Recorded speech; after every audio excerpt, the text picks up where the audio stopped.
Hey guys, Masterpiss here, and in this video I'm going to go through something that's kind of complex and really essential to our DPS, relics. So I'll go through what relic you want, which ones are equivalent at what item level, and where to get it.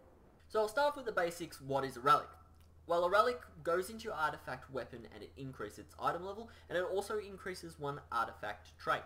So you get a total of 3 per class per spec. So every class has different relics they need. Frost DKs need 2 Frost relics and 1 Shadow relic. Now we start the game with 1 Frost and 1 Shadow accessible to us. As we progress through our class missions, our 3rd Frost relic becomes unlocked. So for example, I've got an 895 relic here, which gives me 56 item levels. So we start off at a base of 750 in our artifact weapon. So if you get 3 of these, it gives us a total potential of 918 item level on our artifact weapon. So just going off this, so I've got 895, an 880, and an 880 again. So add all that up and it gives me a 910 weapon. Pretty simple. So our BIS relic is anything that's got to do with ambidextrity. So increase our offhand damage by 10% per rank. So a total of 60% if you've got all 3 relics. You get a 30% baseline just going off by your artifact traits. So gone are the days where offhand damage was, weak and it wasn't worth really looking at. So now it actually does quite a bit. So we'll just have a look. I did 30 seconds on the meters here.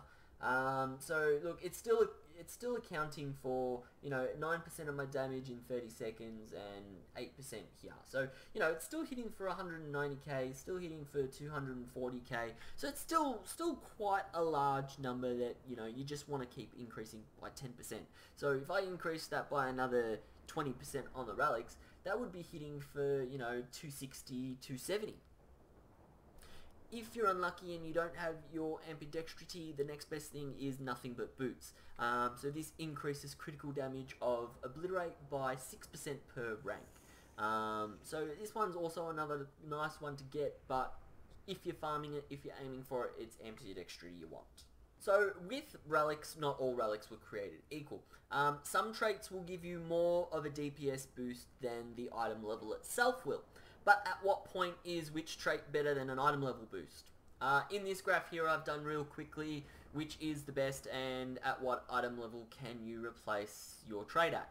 So Ambidex is our best one. It is number 1 on the list by far. So if you've got an 895 ambidextrity, you are not going to replace that ever. 890 and 885 do not have an equivalent in any other trait. But when you get to 880, 895 nothing but boots becomes equivalent. At 875, you get an 890 nothing but boots, 895 and 895 blast radius and cold as ice. So as you can see here, this is when the item level starts to trump the actual trait itself. So check what relics you have, check what item level they are, and just go through what you can replace them with. Because obviously if you've got an 895 bad to the bone, you can replace that with a lot of things. So even if you get an 860 ambidextrity, I know it's going to be hard to replace the item levels that you've got. It looks amazing having an 895 in there, but you're going to get more of a DPS increase from an 870 or an 875. So that's something to look at. I'm going to put this graph in the description below, just on a link, so you can refer to it whenever you like. So I was going to do a really long and descriptive video on where to get each relic and what they did.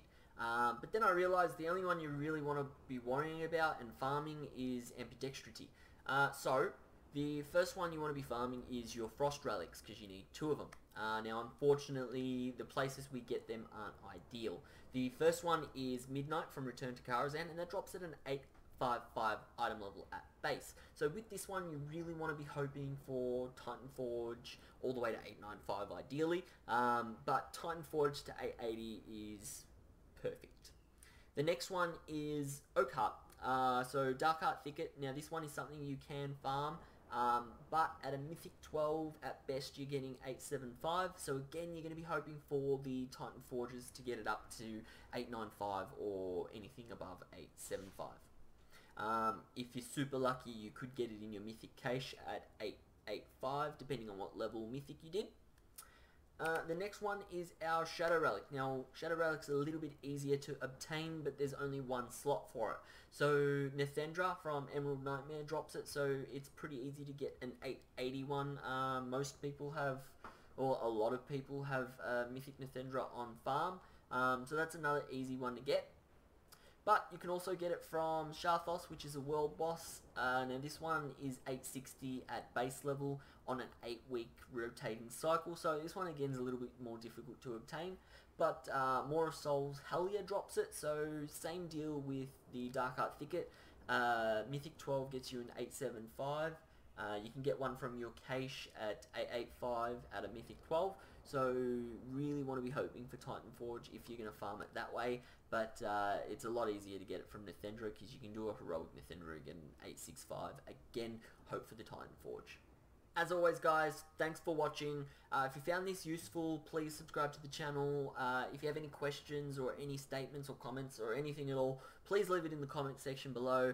I've left that graph in the description so you can get to it at any point to see what kind of items you can replace with what. Any questions, again, feel free to hit me up. Masterpiss, out.